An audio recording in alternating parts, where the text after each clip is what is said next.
त्रैगुण्य विषय वेद निस्त्रैगुण्यो भवार्जुन निद्धवस्तो व नित्यसत्त्वस्तो निर्योगक्षेम आत्मवान् निर्योगक्षेम आत्मवान् त्रैगुण्य विषय वेद निस्त्रैगुण्यो भवार्जुन निर्धवस्तो व नित्यसत्त्वस्तो నిర్యోగక్షేమ ఆత్మవాన్. త్రిగుణ్య విషయ అంటే త్రిగుణాత్మకములకు విషయములను తెలుపునవి.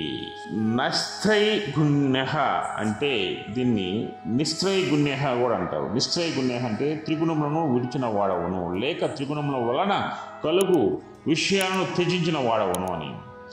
అదేవిధంగా అర్జున అంటే ఓ అర్జున, వేద అంటే వేదములు, నిర్ధస్వ అంటే సుఖ దుఃఖ ద్వంద్వములు లేనివాడవును, నిత్య సత్వస్థ అంటే నిరంతరము శుద్ధ సత్వమును నాశించిన వాడవును, నిర్యోగక్షేమ అంటే యోగక్షేమములు లేనివాడవును, ఆత్మవాన్ అంటే ఆత్మజ్ఞానియు, భవ అంటే కమ్ము అని.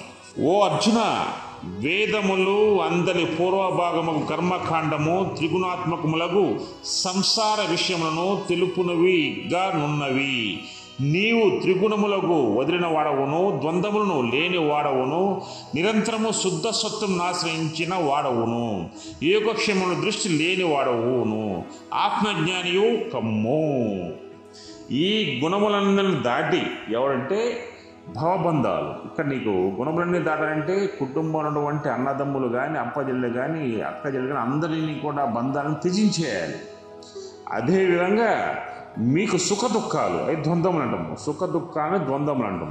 అంటే కష్టం వచ్చినప్పుడు ఏడుస్తాం, సుఖం వచ్చినప్పుడు ఆనందపడతాం. అంటే ఈ సుఖ దుఃఖాలను కూడా త్యజించాలి. అంటే కష్టకాలంలో కానీ సుఖకాలం కానీ సమాన దృష్టితోనే ఉండాలి, త్యజించి. అదేవిధంగా వారు మొత్తం వారు చేసే సేవలు మొత్తం కూడా వదిలేసి ఆత్మజ్ఞానాన్ని ఆత్మజ్ఞానం పొందినట్లయితే నీకు ఈ భవబంధాలు ఈ త్రిగుణాత్మకమైనటువంటి ద్వంద్వములు కూడా మొత్తం వెళ్ళిపోతాయి. అప్పుడు నువ్వు ఆత్మజ్ఞానం వస్తువు సంపూర్ణ జ్ఞానవంతుడు అవుతావు.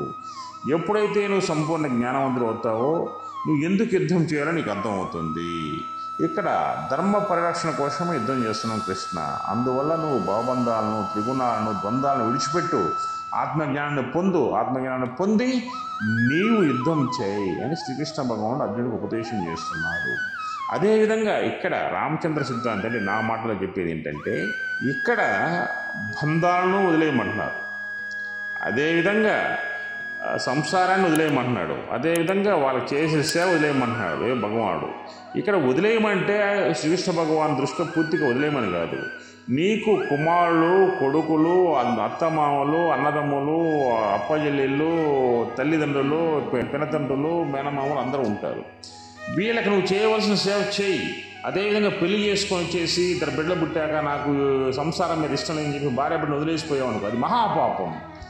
ఆ మహాపాపాన్ని ఎవరు ఒడ్డుగట్టకూడదు. వాళ్ళని ఇది చేయాలి, సేవ చేయి, కొడుకులు ప్రయోజకులు చేయి, భార్యను కొడుకులకు అనుసంధానం చేయి. తర్వాత నువ్వు వచ్చేసి ఆత్మజ్ఞానం పొందు. అప్పుడే ఆత్మజ్ఞానానికి తృప్తి అనేది ఉంటుందన్నమాట.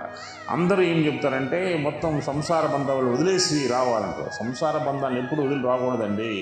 సంసారాన్ని అనుభవించాలి, కర్మ చేయాలి, జ్ఞానాన్ని పొందాలి. జ్ఞానాన్ని పొంది నువ్వు ఆత్మజ్ఞానం పొంది నువ్వు సమాజానికి సేవ చేయాలి. అంతేగాని నీ కొడుకు తప్పు చేసినా సరే కొడుకు సమర్థించకూడదు. ఆత్మజ్ఞానం అంటే ఏంటి అంటే ఎక్కడో ఉండదండి. ఆత్మజ్ఞానం అనేది నీ ఇంట్లో నీ భార్య తప్పు చేస్తే తప్పని చెప్పాలి, మీ అమ్మ నాన్న తప్పు చేస్తే తప్పని చెప్పాలి, నీ కుమారుడు తప్పు చేస్తే తప్పని చెప్పాలి. అంటే ధర్మ పరివర్తన జరగాలి నీలో. ధర్మ పరివర్తన అంటే ఏంటి? ఎవరు తప్పు చేసినా తప్పును తప్పుగా చెప్పాలి, ఆ తప్పును మరలా చేయకుండా జనాలి. అలా చేసిన వాడు ఆత్మజ్ఞానం పొందినవాడు అవుతాడు.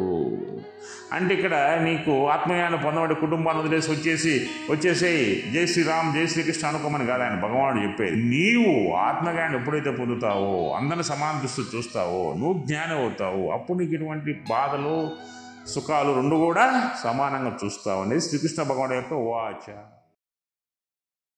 జై శ్రీకృష్ణ, జై శ్రీకృష్ణ, జై శ్రీ.